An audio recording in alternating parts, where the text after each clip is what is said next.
Halo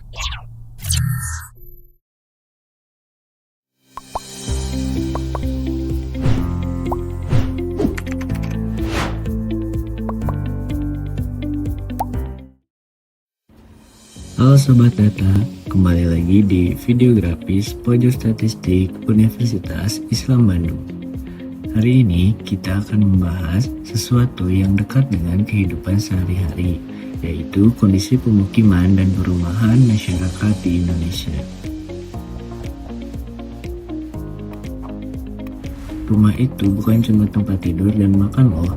Rumah adalah tempat untuk kita beraktivitas, belajar, menjaga kesehatan, dan membangun kualitas hidup.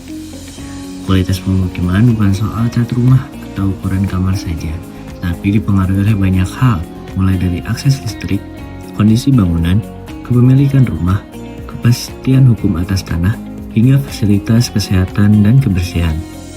Dalam perjalanan data kali ini, kita akan melihat gambaran menyeluruh mengenai kualitas hunian masyarakat khususnya di Provinsi Jawa Barat, berdasarkan data resmi dari Badan Pusat Statistik. Kita mulai dari aspek paling mendasar dalam kehidupan rumah tangga, yaitu akses terhadap penerangan listrik.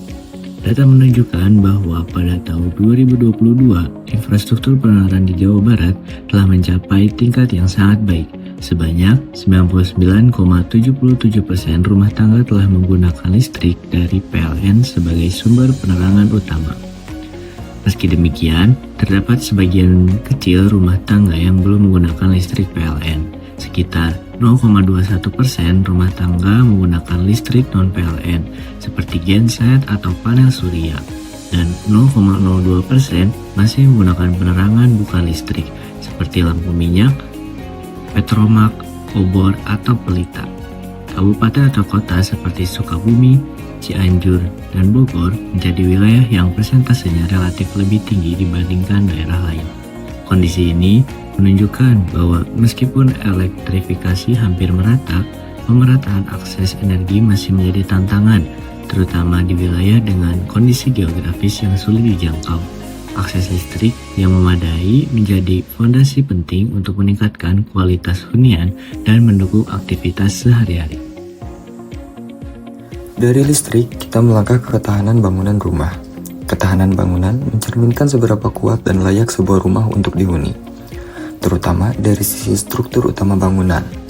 Pada tahun 2024, rata-rata persentase rumah tangga di Jawa Barat yang memiliki bangunan dengan kondisi kokoh dan layak huni mencapai 87,38%. Angka ini menunjukkan bahwa sebagian besar masyarakat telah tinggal di hunian dengan kualitas struktur yang baik. Namun, jika dilihat per kabupaten atau kota, terdapat variasi yang cukup signifikan. Kabupaten Kuningan tercatat sebagai wilayah dengan persentase ketahanan bangunan tertinggi, yaitu sebesar 96,52%. Sebaliknya, Kota Depok memiliki persentase yang relatif lebih rendah, yaitu sebesar 51,19%. Perbedaan ini menunjukkan adanya ketimpangan kualitas hunian antar wilayah, yang dipengaruhi oleh faktor ekonomi, urbanisasi, serta ketersediaan infrastruktur perumahan. Selanjutnya, kita melihat bagaimana masyarakat Jawa Barat menguasai tempat tinggalnya, apakah sebagai pemilik rumah sendiri, menyewa, atau kategori lainnya. Data menunjukkan bahwa rumah milik sendiri menjadi bentuk penguasaan tempat tinggal yang paling dominan, dengan persentase mencapai 91,18%. Kabupaten Pangandaran mencatat persentase kepemilikan rumah tertinggi, yaitu 95,19%, yang mencerminkan kuatnya kepemilikan hunian di wilayah non-perkotaan. Di sisi lain, wilayah perkotaan seperti Kota Bandung memiliki persentase kontrak atau sewa yang lebih tinggi, mencapai 21,09%. Hal ini sejalan dengan tingginya mobilitas penduduk, aktivitas ekonomi, serta keterbatasan lahan di wilayah perkotaan. Sementara itu, Kota Cirebon memiliki persentase tertinggi untuk kategori tempat tinggal lainnya sebesar 28,94%. Pola ini menunjukkan bahwa karakteristik wilayah sangat mempengaruhi pola penguasaan tempat tinggal masyarakat. Kepemilikan rumah ideal diiringi dengan legalitas tanah yang jelas. Secara nasional, pada tahun 2024, sekitar 89,6% rumah tangga di Indonesia telah memiliki rumah dan sertifikat tanah.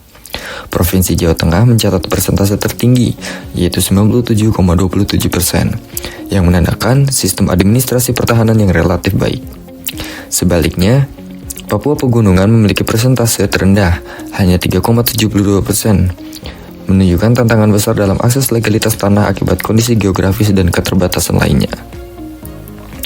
Ketimbangan antar provinsi ini menegaskan bahwa kepemilikan rumah belum sepenuhnya menjamin kepastian hukum atas tanah. Oleh karena itu, diperlukan percepatan program sertifikat tanah, penguatan layanan administrasi pertahanan, serta pendekatan sosial yang sesuai dengan kearifan lokal.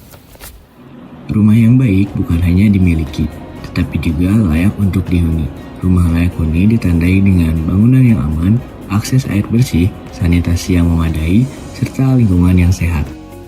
Pada tahun 2024, rata-rata persentase rumah layak huni di Jawa Barat tercatat sebesar 56,25% dan meningkat menjadi 58,63% pada tahun 2025 atau naik sebesar 2,38%. Hal ini menunjukkan adanya perbaikan kualitas hunian dalam 1 tahun terakhir. Indramayu menjadi wilayah dengan persentase rumah layak huni tertinggi baik pada tahun 2024 maupun 2025, yaitu 85,78% pada tahun 2024 dan 87,46% pada tahun 2025. Peningkatan ini menandakan keberhasilan upaya perbaikan kualitas perumahan, meskipun masih diperlukan perhatian lebih di wilayah dengan persentase yang rendah. Aspek terakhir yang tidak kalah penting adalah akses fasilitas cuci tangan layak.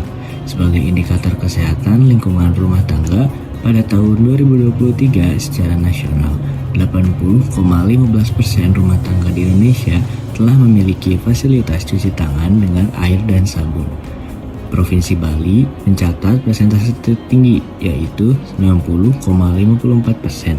Sementara Papua menjadi provinsi dengan persentase terendah sebesar 31,78%. Kesenjangan ini menunjukkan bahwa akses fasilitas dasar kesehatan masih belum merata. Demikian gambaran mengenai kualitas pemukiman dan perumahan masyarakat di Jawa Barat dan Indonesia. Meskipun secara umum kondisi hunian telah mengalami perbaikan, tantangan pemerataan antar wilayah masih perlu menjadi perhatian bersama. Data dan informasi ini diharapkan dapat menjadi landasan perencanaan kebijakan yang lebih tepat sasaran, sehingga setiap masyarakat memiliki kesempatan untuk menikmati hunian yang aman, layak, dan berkualitas. Terima kasih telah menyimak video grafis kali ini. Sampai jumpa di video grafis pojok statistik selanjutnya Sobat Data. Bye-bye.